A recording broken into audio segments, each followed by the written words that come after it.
is down, what's left is right. Chasing stars and holding you.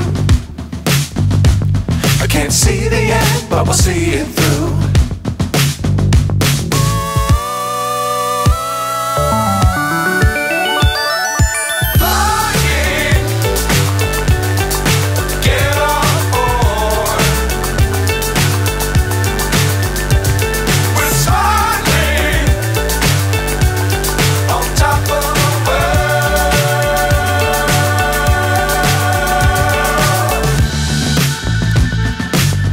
Times don't fly too high. Be sure to keep the ground in sight. Fly forever if you keep it tight.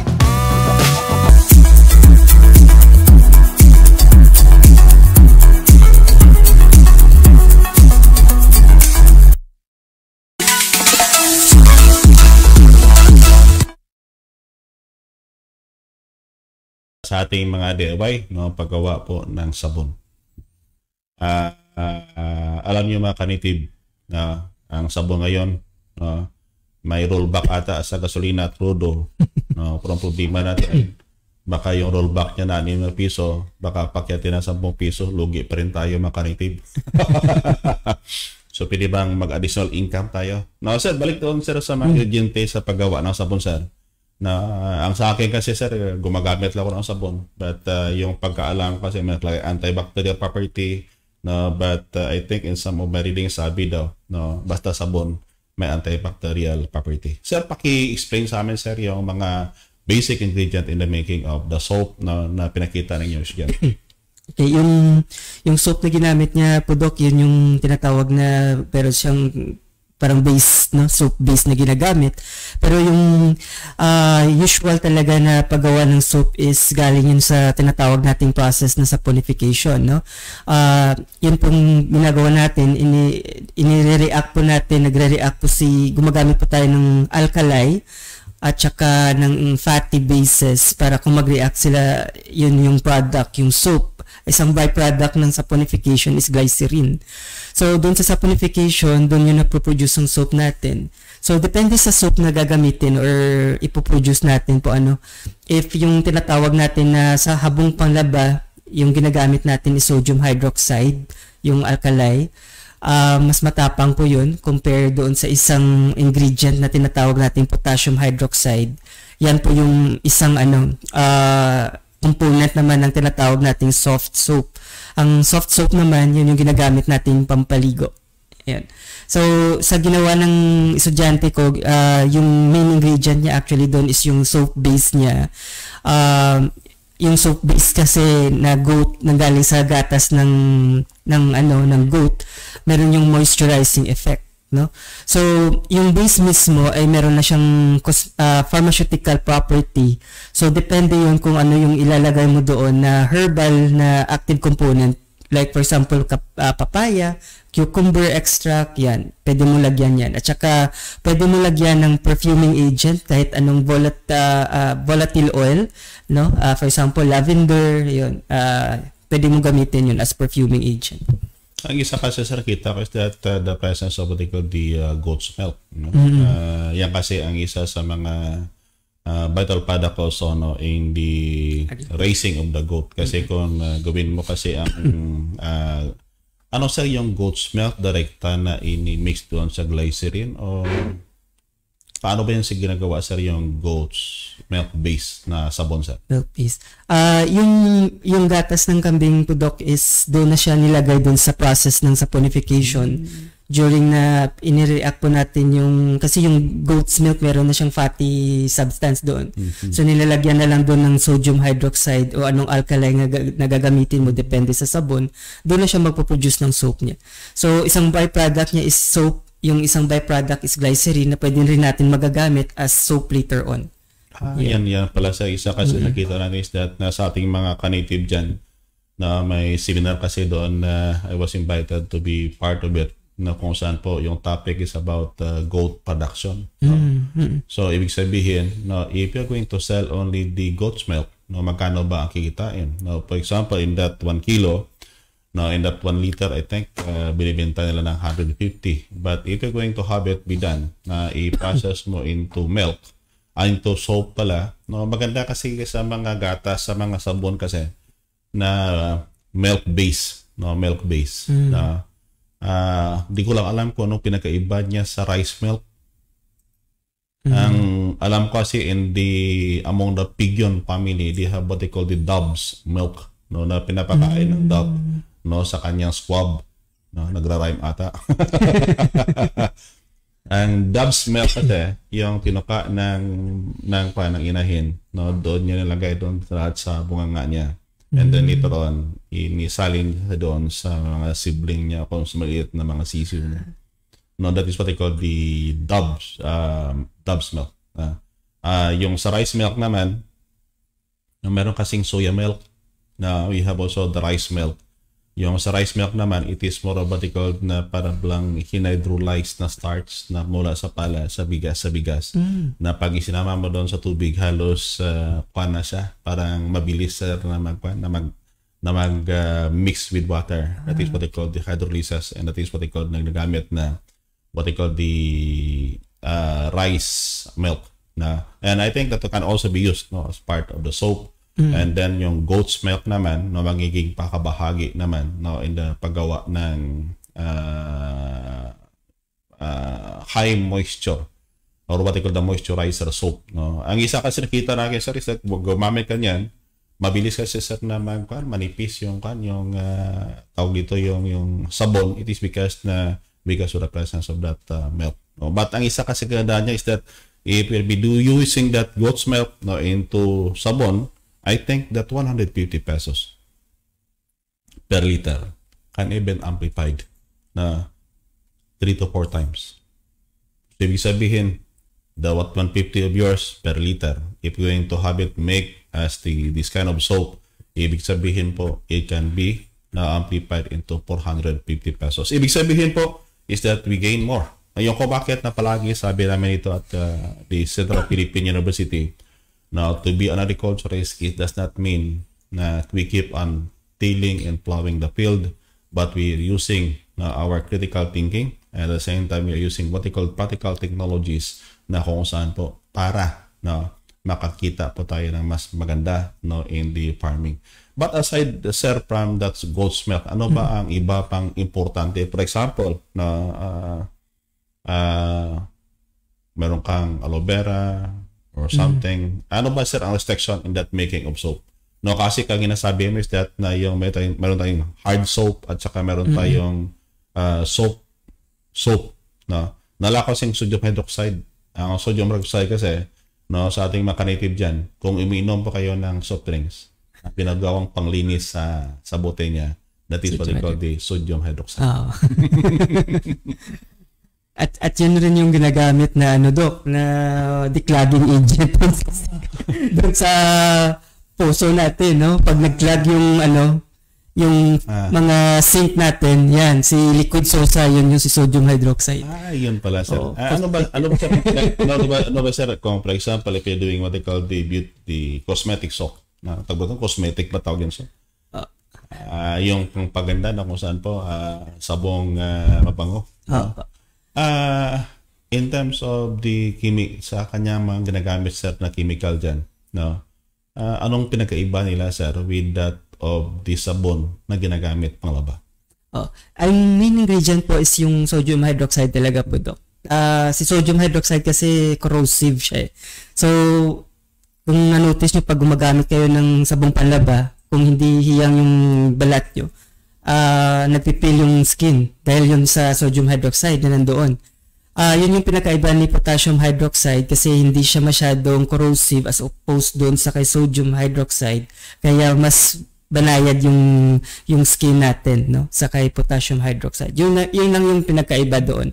Pero kanina Doc na mention mo na cosmetic ba yung ginawa nating soap? Cosmetic po siya. Pero sa mga ka-native natin, meron po tayong tinatawag na na pharmaceutical soaps, no, or healing soaps na tinatawag. If you're familiar with the mga sulfur soap na binebenta po sa market, yan po yung tinatawag na para may pharmaceutical application na po siya. Meron po kaming tinatawag na cosmetic pharmaceutical products. Kung saan, yung cosmetic, hindi lang siya pampaganda, pero ginagamit siya in a very specific reason na pang gamot, no? For example, sa soap na ito, for example, meron kang mga acne, pwede mo siyang gamitin as gamot sa acne or pangtambal doon sa mga sugat. Pwede po yan. Yung bakit kasi naalala kasi yung kwentuhan namin kahapon, I think ni Miss Dana, no? Doon kasi sa may isang kalye, may manliligo na bata doon sa tabing kalye, no? Sa tabing daan. No, naalala kasi ni Miss Dana nung hindi pa sa, medyo bata pa sa. No, ngayon kasi may edad si Miss Dana. No, yung ginagamit nilang sabon is yung sabong panglaba. No. Yung shampoo niya, pang sabong, hindi na yung shampoo, but yung sabong panglaba, no, gamit pati sa buhok, pati sa katawan, ginagamit din. Yun pala ang pinagkaiba niya, sir, no. Yung bakit na pag naglaba ka, no, alam nyo kasi kayo, mas maganda na ipalaba mo doon sa washing machine, pero mas maganda ko sa kamay. So, yung bakit na ako maglaba, usually may gloves. Yun pala, sir, kung bakit na yung ibang sabon sobrang tapang at saka pag ginamit mo pang laba, and usually it will create abrasion to the skin. No, it is because of this compound, sir. Yes, opo, Doc. Ang meron pong ginagamit noon yung perla, no? Sabi nila pumuputi ka raw doon. Yan, ang perla kasi meron yung sodium hydroxide, habang palabayan, kaya pumuputi po kayo. Natatanggal yung balat nyo, yung nangyayari, yung balat nyo, kumikilon po yung sugat. So, bagong cells yung nabubuo doon. Kaya maganda yung effect. Pero hindi siya applicable na gamitin nyo araw-araw kasi mai-irritate yung balat nyo po. Ayun pala kasi yung ginagamit doon, sir. No, may mga sabon pata doon, yung Speed. Hindi ko nakita na yata yung sabon, sir, na I don't know kung naabutan na pa, sir. So, kay Mr. Nasur, hindi naabutan. Ang Mr. Clean. Ayun, nabutan ko. yung parang tao doon, nakalbo. Na siguro siya sa sobrang gamit ng sabon niya. Kalbo. Yung ulo, no, pinurasan na niya, nagiging kalbo. Ibig sabihin pala, hindi pala ako ganun katanda. Kasi nabutan yung kasi yung Mr. Clean. Yung perla kasi noon, wala kasi yung perla dalawa yun eh. Mayroon niya puti at saka yung blue. For example, we're buying what they call the cheesecloth. Na yung sa nila kakilalang cheesecloth, ibig sabihin, cheese ibig sabihin po yan, yung ginagamit na sako, no, lagyan na harina. Kasi noon kasi, ang ginagamit na lagyan na harina is sako na made of textile.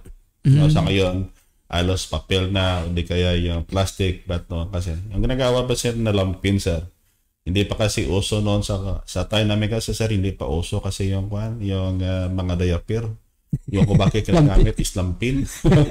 So, para maalis yung mga tinta doon sa cheesecloth o sa lampin na yan, ang ginagamit, no, para kinana yata, no, ginagawa niya, no, sinasabunan, saka ina-allow niya na i-soak it for a few days and then have it be dried, no, doon sa sunlight hanggang na maalis po yung mga tinta doon para at least pag ginamit mo sa bata na hindi ma-irritate yung skin, no? Yun pala ang kagandahan pala, sir, no, because you have mentioned, no, meaning that if our mga ka-native, no, if they will be opting to produce their own soap, ibig sabihin pala, sir, mas maiwasan na nila yung skin irritation, sir. Yes, pwede po, Doc. At saka dagdag ng kapangkabuhayan po yun, no? For example, nag-aalaga po kayo ng kambing, yung milk niya po, aside from selling it as food, kung meron pong gustong bumili nun as raw material ng soap, pwede po, dagdag pangkabuhayan po yun. Kahit hindi po ninyo iniisip na gumawa ng sabon, at least yung raw material na yun ay meron siyang parang outlet, isang area naman na pwede niyong gamitan. At saka mahal po yun, hindi po yun katulad yung presyo as food, yung milk. Pwede mo pa siyang dagdagan yun kung yung target ng buyer niyo is more of cosmetic products. As long as pure po yung milk na ginagawa po ninyo. Actually, sir, kung ang ating makanative sila na mismo gumawa ng ganyang sabon, what they call the cosmetic soap, at least na doon mismo sa mga respective community na maribilong, ang mangyari dyan, magiging mas mura ang mga sabon dyan. Pwede po. And beside, na pili mo ma-claim na that is what they call the organic or that is free from hazardous chemical because alam mo ang pagkagawa. Otherwise kasi may mga balat kasi na minsan sabi nga ng iba, no, ang kapal ng balat ko daw, no, parang kalabaw. Pro-sensitive yan. Yung kung bakit pala na dapat yung sabon gamitin, if you know on how to make it, na at least maganda ang papuntahan. And then you have mentioned about what they call the pharmaceutical soap. No? Pharmaceutical soap. Sabi mo daw na pwedeng mayroon sa pharmaceutical effects. Ano bang ibig sabihin sa ng pharmaceutical effect? Yung sinasabi ko pong pharmaceutical effect na meron siyang intended na gamit doon for parang gamot na siya in a sense, no? So for example, gumagamit po tayo ng soap na antibacterial, no? For example, gumagamit po tayo ng isang sabon na mayroong example compound na po yung triclosan po, no? Synthetic po yun at saka hindi lahat ng tao ihiyang doon. So why not? Bakit hindi tayo gumamit ng isang raw material na broad spectrum antibiotic rin siya in a sense, pero galing naman siya sa halaman. For example, bayabas. 'Di ba yung bayabas ginagamit yun na panghugas sa sugat natin. So si bayabas kasi meron siyang antibacterial property. Yun yung talaga yung pharmaceutical property niya. So why not make a soap na meron siyang bayabas or Physagium guajava na component. So, pwede nyo gamitin yung antibacterial niya as active component ng sabon nyo. Yung pala kung bakit na yung sa estudyante ko, ang ginamit niya is what they call the turmeric soap. Opo. Yung kulay niya no, kasi medyo maitim-itim ng konti ngayon, na nabawas-bawasan na ata yung kulay niya. But kuminis ata yung balat. No? So, ibig sabihin po, yung ating native, no, there are a lot of things that we can do, no, aside from the raising chicken. No, kasi hindi naman lahat ng oras nandiyan ka sa manukan nyo. And if you can find time and then the resources to use as to produce a certain type of product, the better it will be. No? At least yung paligid nyo, pwede nyo lagyan ng what you call that, for example, no? Paano kaya sa tayo makagawa ng sabon na pili magawing sabon, pwede mo rin kainin if nagugutom ka. Isa kasi yan sa mga consideration because I remembered no, isang news doon sa Japan, sabi daw, yung tissue paper, no, they're able to have it be processed na kung saan po, no, sa mga bahay na naiwan yung mga bata nila, no, and then may mga tissue paper, pag medyo nagutom yung bata, kinain yung tissue paper, walang problema, i-debol kasi yung tissue paper. Will it be possible, sir, kaya na if we can also produce yung sabon na i-debol, sir? From your own perspective as the dean and pharmacist. As of now, yung sa soap na ginagawa po natin doon sa ating video at saka sa mga commercialized, mahirap siyang gawin kasi meron siyang alkali, yung process mismo, meron siyang alkaline doon. So, very corrosive po si alkaline, so pwedeng delikado po siyang kainin. Pero by perspective na in the future, pwede po tayong makagawa nun, pwede po, no? We could just look for another process siguro na makagawa tayo ng sabon. Pwede tayong gumawa ng saponification process pero hindi tayo gagamit ng alkali, which is good idea. Nabigyan ako ng idea. Pwede po yun, no? Gagawa po tayo nun na edible naman po siya. Pwede po yun. Idagdag ko lang po doon sa milk na diniscuss po ni Dr. James kanina. Nalala ko lang po, no, kasi idagdag yung merong rice milk, merong goat's milk. May nabasa kasi ako last time na yung milk naman nanggaling siya Sir Doc James dun sa uod. Parang hindi yung usual na uod, yung parang silk, yung matabang uod yun. Nagpo-produce siya ng milk. So merong isang scientist na yun yung ginagawa niya as a source alternative doon sa gatas, no, na mahal, na like sa cow's milk at saka sa goat's milk. So, yun naman po, alternative po siya, no?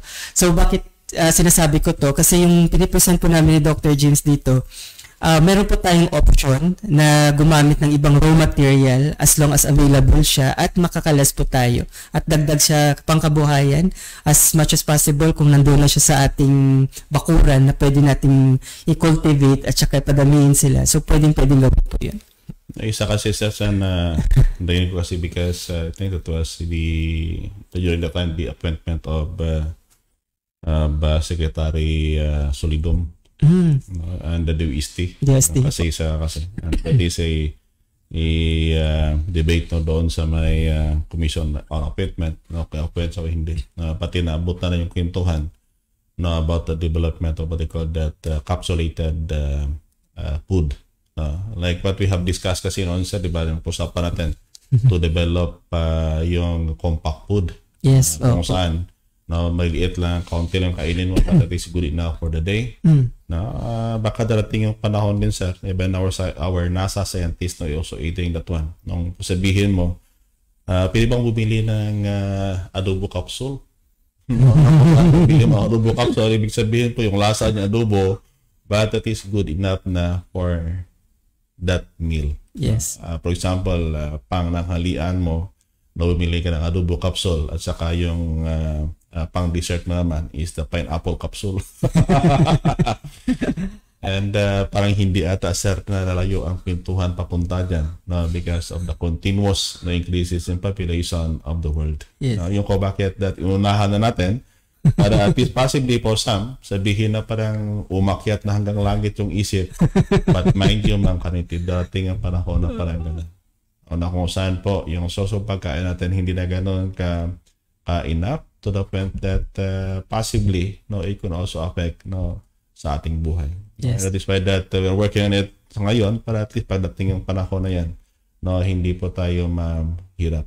I watching a film that is what they call the IO film na kung saan po ang Earth is highly devastated to the point that ang mga tao because of the frustrations they come up na maghanap ng planeta kung saan doon na maglipat. But yung isang scientist doon frustrated din siya na ayaw niya umalis sa mundo, and luckily that his system were able to adapt on the concentration of some noxious gases on the air. And parang binibigyan tayo ng idea na parang darating yung panahon na gano'n because we keep on increasing in number. And if possible, alam niyo makanitib because of the advancement in terms of the researches on health, halos yung tao po yung life expectancy niya humahaba to the point that it can also affect the population of the world. And beside this population of the world may limitation kasi yan at a certain number kung saan po hindi na makaya ng mundo na bigyan ng karapat-dapat na pagkain, and others to have what they call the sustainable life. And that is why that sa ngayon we're discussing these parameters ngayon pa at least sa ating mga ka-native during our lifetime. During our lifetime. Ibig sabihin po, di po natin alam ang darating na panahon during our lifetime. If we can do something that possibly yung ating mga resources dahan-dahan na natin. Ibig sabihin ng dahan-dahan, pwede bang huwag natin ubusin para at least yung susunod na generasyon could still use it. And that is why that we are sharing this information para at least kahit sa kaunting lugar you can do something para mapa-improve yung production. Doon sir sa may sabon na yan sir, yung molder ata sir, paano ba yung ginagawa yung molder sir? Yung mold po, Doc, yung para sa mga ka-native natin, yung usual na mold na ginagamit is yung parang rubber yun. Yung ginamit ng student ko kasi meron na siyang binili doon ng molder na available naman yun sa online. Pwede mo yung gamitin yun is rubber po yun, no? Para pag pinupour niyo po yung liquid soap na later on magtitigas po yun sa mold. Madali siyang kukunin. Nung una, kasi yung molder namin, ginagamit is parang kahoy lang, no? Yung molder. Yan yung, if you're familiar with the sabong panglaban na mahahaba yun, na pinuputol. Meron siyang molder na kahoy. Yung problema doon kasi sa kahoy, pag tumigas na yung sabon, mahihirapan kang kukunin siya, no? Unlike dun sa rubber, pwede mo siyang i-push lang, matatanggal siya. Yung bakit na parata may tatawag doon na what they call the silicone molder. Yan. Silicone molder ata ang ginagamit yan sa paggawa ng sabon na gano'n. But siguro sa ating makanitin dyan, bantayan ninyo. Baka in January, mas kumplito at sa detalyado yung discussion ni Sir Vincent, parte yan. On the DIY. Sa mga gusto po, possibly this incoming seminar of Sir Vincent, na possibly po dalawa po yan na blended one, no, sa pili makapunta, no, you can have it be done para at least makita niyo personal, pero sa hindi po, no, it will be done also on the blended, no, parang na ginagawa namin dito sa Primitive Chicken. Pag hindi ka makapunta, you can join our seminar, no, through what they call the online, no. So sir, baka may gusto ka pang idagdag bago po tayo mag wind up sa ating programa, sir. Okay. Pasalamat na po ako, Doc, sa mga ka-native natin na patuloy na nakikinig sa atin every afternoon, no? And for those na ka-native natin na na-appreciate nila yung collaboration ng College of Pharmacy at sa College of Agriculture. Dagdag ko lang po, Doc, no, na yung goal namin ni Dr. James actually is naka-tailored po ito sa tinatawag nating sustainable goals, di po ba, ng World Health Organization. Meron po tayong mga sustainable goals kung saan yung target natin is health, pollution, yung mga problem na dapat sagutin natin. So kaya nagbibigay kami ng idea sa inyo, mga ka-native, na kung paano gagamitin yung mga resources natin na hindi siya mag-exhaust. Pwede natin silang i-recycle at dagdag kabuhayan na rin. So, maraming salamat sa mga ka-native na parating nakikinig sa atin every afternoon, Tuesday and Thursday. Yun, sa ating mga ka-native yung kung bakit natuloy pa kami sa programa namin, it is because of what they call the target of the UN, no, that is what they call the 17 Sustainable Development Goal of the United Nations. Isa kasi yan ng UN because that even UN is expecting na dating yung panahon, the resources of this world, no, is not enough to support, no, the requirement of the total person. And that is why that yung sabi natin palagi is that na mahirap kasi gawin ang trabaho pag isa po tayo. But with the collaboration that we have in various institution, organization, and individual of different expertise, malaki po ang bago, no, sa ating ekonomiya.